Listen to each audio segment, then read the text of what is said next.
घास के झुरमुट में कुछ ऐसा छिपा था जिसे देखकर महिला डर के मारे वहीं जड़ हो गई। अचानक झाड़ियों के बीच से दिल दहला देने वाली चीख सुनाई दी। असल में ये थे 10,000 साल पहले के खतरनाक जंगली पक्षी। ये पक्षी सिर्फ बड़े और ताकतवर ही नहीं थे बल्कि बेहद चालाक भी थे। अगर कोई जान बचाने के लिए पेड़ पर चढ़ जाए तो ये अपनी चोंच से पेड़ पकड़कर ऊपर चढ़ाते थे और इंसान के पास भागने का कोई रास्ता नहीं बचता था। जान बचाने के लिए लड़के ने आगे छलांग लगाई, लेकिन उससे हालात और बिगड़ गए और एक जंगली पक्षी नीचे गिर पड़ा। तभी कबीले का बहादुर योद्धा दाली आगे आया। उसने पत्थर फेंककर पक्षी का ध्यान अपनी ओर खींच लिया ताकि अपने लोगों की जान बचा सके। अब सारा खतरा अकेले दाली पर आ गया था। दाली फुर्ती से एक बड़ी चट्टान पर चढ़ गया जहां वो पक्षी नहीं पहुंच सकता था। वो ऊपर से सही निशाना लगाकर पक्षी पर वार करने लगा, लेकिन तभी पीछे से नया खतरा सामने आ गया। दाली ने पीछे मुड़कर देखा, लेकिन तब तक बहुत देर हो चुकी थी। आखिरी पल में वो पूरी ताकत से आगे कूदा और बांसों के जंगल में जा गिरा, लेकिन खतरा अभी टला नहीं था। जंगली पक्षी उसका पीछा करते रहे। भागते भागते दाली एक जगह फंस गया जहां मोटे बांसों ने रास्ता रोक लिया था, लेकिन तभी उसकी नजर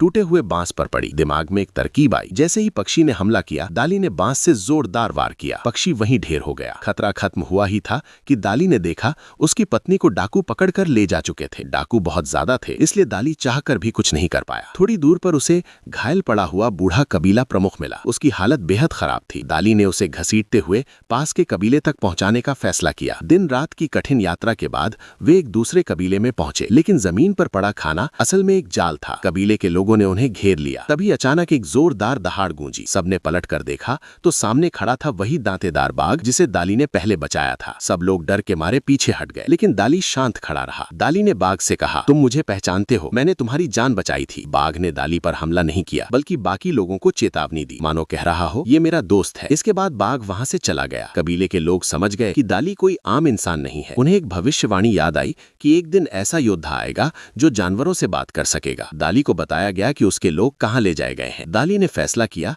अब लड़ाई होगी। उसने आसपास के सभी कबीलों को इकट्ठा किया। एक बड़ी सेना तैयार हो गई। वे दिन रात चलते रहे, लेकिन जब पहुंचे तो डाकू नाव से भाग चुके थे। दाली ने कसम खाई वो अपनी पत्नी को जरूर बचाएगा। एक कबीले के सरदार ने एक छोटे लेकिन खतरनाक रास्ते का जिक्र किया जो पहाड़ और रेगिस्तान से होकर जाता था। कोई भी उस रास्ते से जिंदा नहीं लौटा था, लेकिन दाली नहीं रुका। अगली सुबह वो अपनी सेना लेकर निकल पड़ा। चांदनी रात में उन्होंने रेगिस्तान पार कर लिया और सामने दिखा एक अधूरा बनता हुआ पिरामिड। अब आगे क्या होगा ये आप अगले भाग में देखेंगे।